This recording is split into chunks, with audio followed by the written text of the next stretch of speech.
Congratulations, Sean. Holy shit. And by the way, T is unmuted now and talking. Yeah, hello.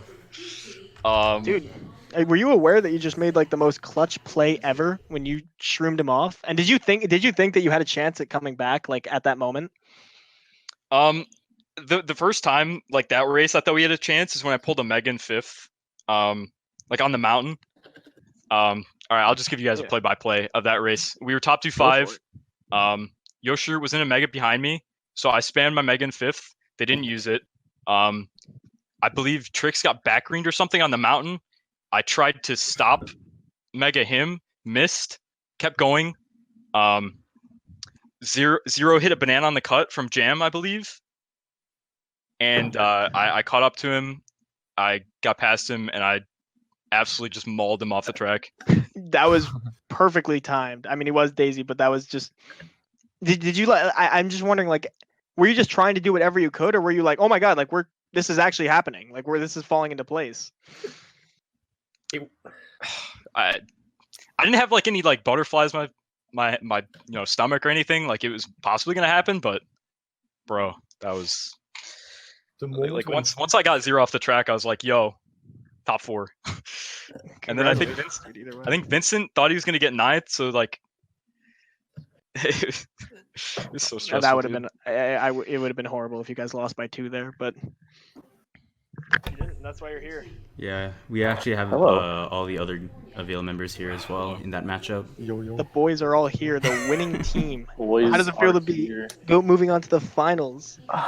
After that, very thankful for it, because that was an exhausting match, to say the least. That was a lot to go through, and after going through all of that, really, really thankful we can play again for the win. It was like that was like 4 hours for you guys, right? Like something like that. Yeah, it was ridiculous. We started at 12.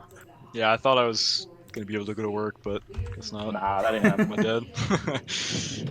Rip. They'll understand. Just show them the clip. I actually want to talk to Matt. Matt, I think you subbed in War 3, like, and you played a huge role in terms of like getting front presence and like getting like a war veteran. How did you like manage to like keep up and especially with like what has happened? Well, so after the first couple matches weren't going so great, I silently turned on the Wii and started warming up just in case. So that definitely helped that I'd shaken off a bit of the rust, but I think everyone played great. I mean, it definitely was a team effort. Everyone was either slagging or either in the front. It's been quite a while since I've played a match that hype, so I was just really happy to not embarrass myself that much. And overall, I think everyone played really great. I mean, including the people on CB. It was a really great match all around. They had some good plays on us. We had some good plays on them. And the baggers, Joris did well as always.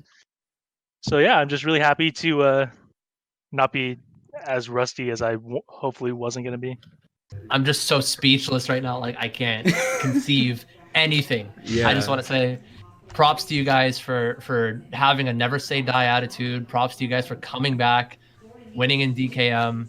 I mean, obviously you guys were ecstatic, but what were you guys' thoughts going into overtime? Were you guys like, all right, let's go, we can do it? Or were you guys like, okay, we won, but let's just take it easy. It's another whole nother GP. Let's take it. We had the momentum.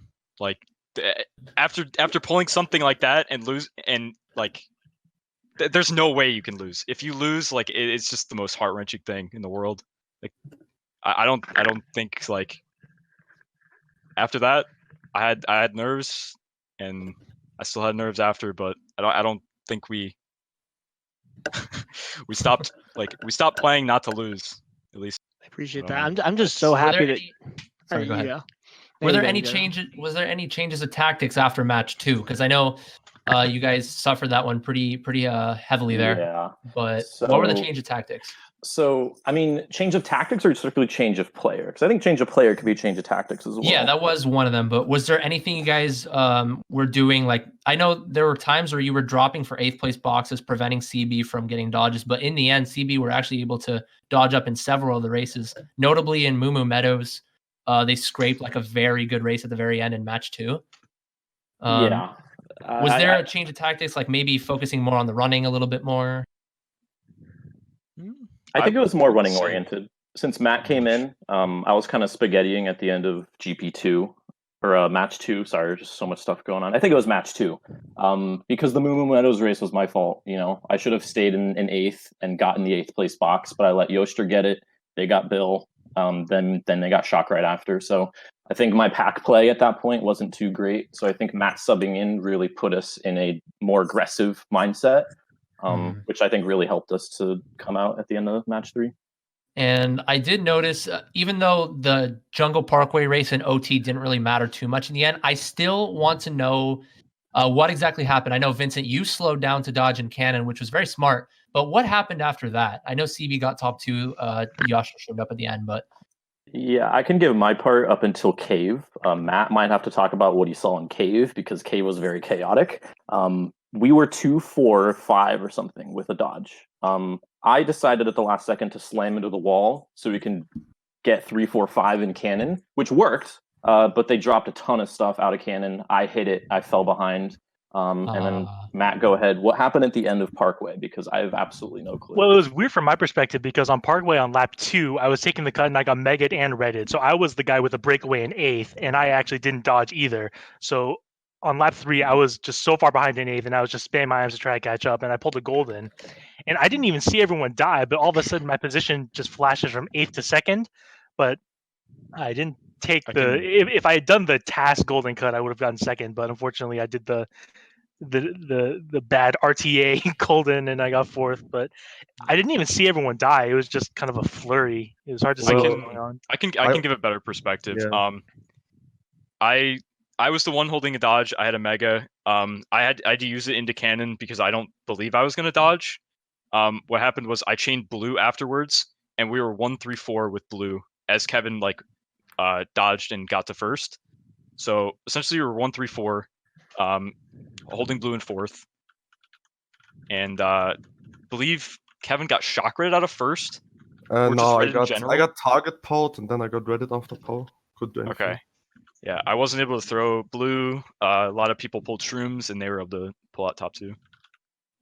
Yeah, and then I noticed in the race right after that, CB in Parkway, but then the race after that, you guys went pretty much all 4 run in the beginning of Sherbetland, which can work if you guys occupy the top spots. And Schlagen, that's exactly what happened. You guys bumped off 0, and Vincent, I think, was Schlagging with the greens there. You guys talked about how you wanted to be more running oriented. Was that part of the strategy? Did you just want to try to be more aggressive and try to get frontal presence right away, or was it just you guys were confident in keeping your top spots? Or what was the move there in Sherbetland? Yeah, I mean, I think the case in general, unless it's some really just luck track, is you want to be in the front because, both us and CB, if we're able to get in front, then it's hard to break. So the first 10 seconds of the race really matters a lot. And that's what you saw in Sherbetland is that if we weren't able to get out into the front of Sherbetland, the race would have gone so much differently. So because we knew that, CB, if we let them get in front, if we let them get into top 3, then it's going to be really hard to break and they can just run away with it. So that's why we had to kind of go crazy in the first 10 seconds of almost every race just to make sure that we weren't in such of a bad spot, because those are sometimes the most important 10 seconds of the race, the very beginning. For sure, yeah. All right, I just want to... That was the dagger right there, that race. Go ahead. I want to let you guys celebrate because that's awesome. And thank you so much for doing this interview. But what do you guys? What's the game plan going into next week versus Ethereal? How are you gonna beat them? They're a sick team. They are a sick team, but they're a running team, and I feel like we go with that, and we kind of work with that a lot better than maybe some more item-oriented teams. Definitely. I mean, you guys are definitely proven yourselves, I guess, is the way to call it. It is going to be difficult, but I think we have a chance here. Oh, you have more than a chance. Either way, thank you so much. Yeah, that'll be it. Congratulations. Thank you for having us. Thanks for hosting the match. That was awesome. And good games to CB and all my other good teammates. Games to CB. Yeah, definitely probably the funnest, most intense match I've ever played in 8 years. Yeah. Shout out to Super Sub Jam. We're here going for Jam, dude.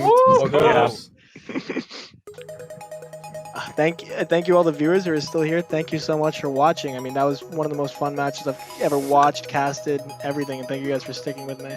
That's definitely going to go down in the history books, dude.